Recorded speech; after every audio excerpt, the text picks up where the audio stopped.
Good morning. O, kamusta ang tulog? Mga kiti. Panibagong araw. Panibagong paglaki. Yan. Kayo dyan, kamusta na? Okay.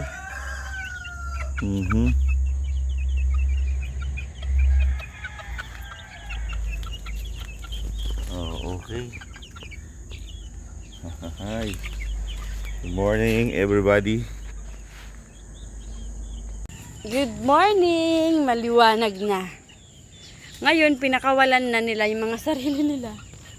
Hindi na sila nag-antay na pakawalan pa sila. Kundi lumusot sila dito sa kanilang higaan, tulugan.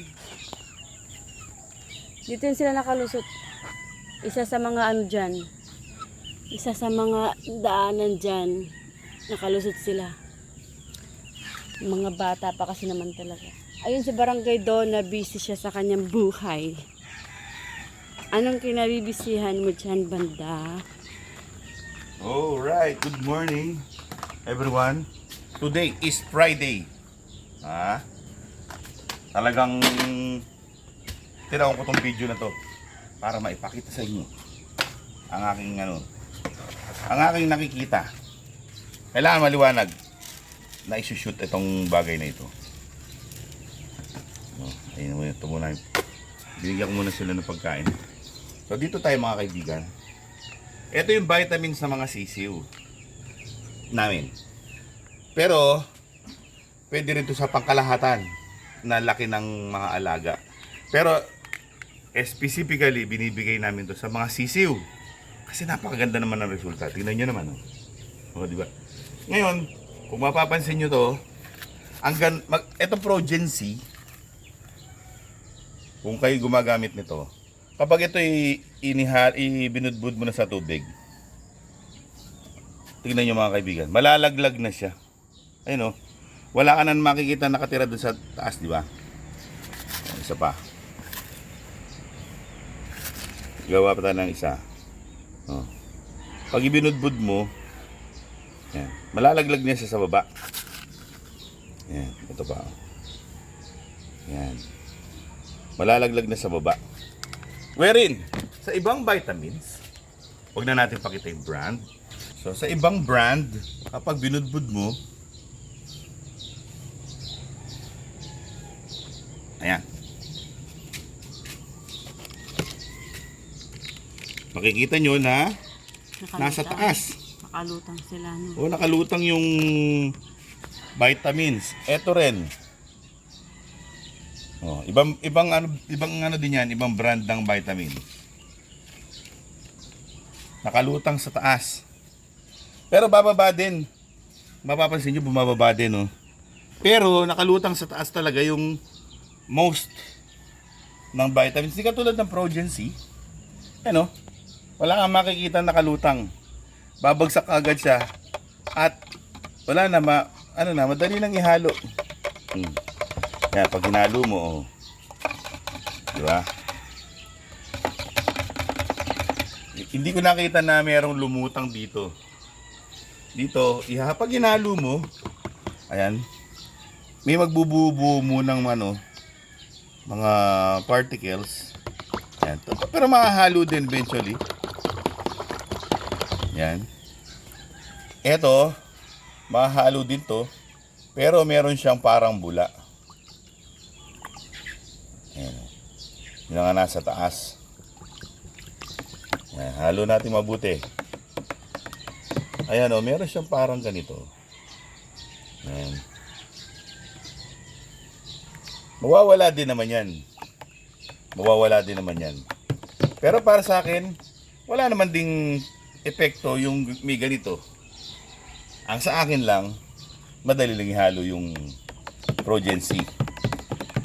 Agad na nag-incorporate sa tubig. Ito, ayan, magaganyan muna siya. Pero mawawala din yan. Diba? Yun lang naman ang sinasabi ko sa inyo.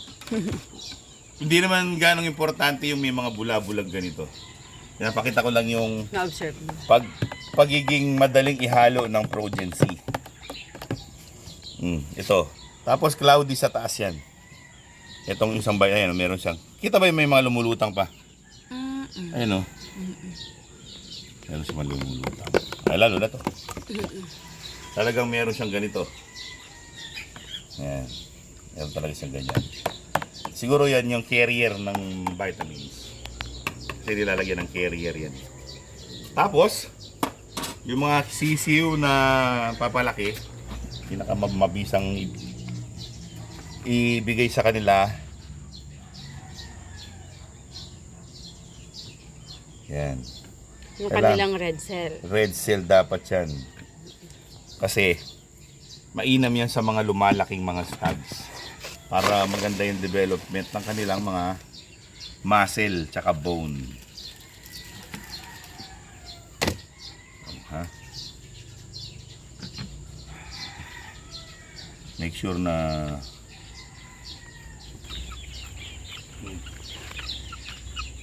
kaya na. Tagalin ko lang itong katol nila.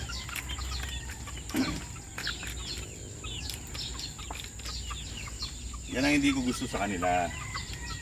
Nakakalabas pa. Kaya pa nila lumusot sa screen, sa side. May mataba dyan. Yung opening. O ito. Dito kayo. Sige. Itong dalawa to maliliit kasi ito eh. Dito siguro sila lumalabas. Mataba to eh. Dito sa pangalawang to, nakita ko na sila lumabas dyan. Yan. Kaya nga, ito, may mga spaces na malaki. Kain na kayo. Pero ako, kahit hindi pa sila nagsasawa sa kakakainin sa umaga, pinapawalan ko na sila. Babalikan naman nila yan eh, pag sila ay nagugutom. O, ito na.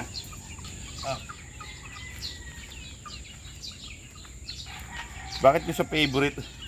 Kamukha siya ng nanay niya. Tapos, maganda yung tindig niya. So, ewan ko, ba't yung tindig niya sa mga kapatid niya parang nag-stand out. Tapos, slick. Green legs, oh. Yellow-green legs. Talagang meron silang halong hatch talaga. Yung mga agilahas. Kasi Cheryl Penny yung una sa yellow leg hatch ibinread ni Sir Jen eh. Nung una. Tapos nilagyan niya ng Cheryl Penny hatch. Kaya kapag binread mo, kahit yellow leg si Rudy, pag binread sa green legs, katulad nung inahin ko, magandang dilag, lalabas talaga green legs. Kasi may halo ng green legs siya eh, Rudy.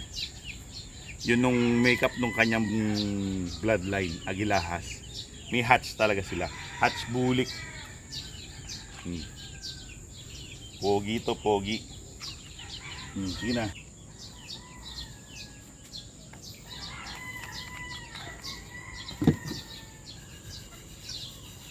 Kailangan ni halo para hindi sila Yung drinks. naninibago. Kapag kasi nakikita nila merong ano yan, minsan Yun ang kanilang iwasan pinapapak. nila.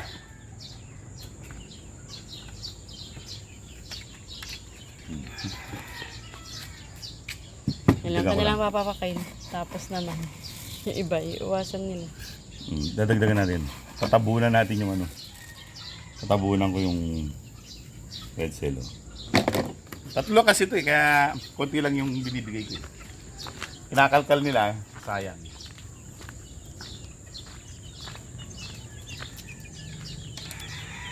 Ayun ang kinakalkal nila. Patingin ako.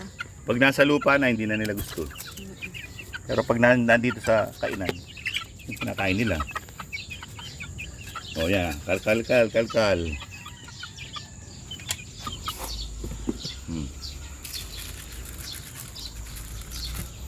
Siyempre, red cell advance.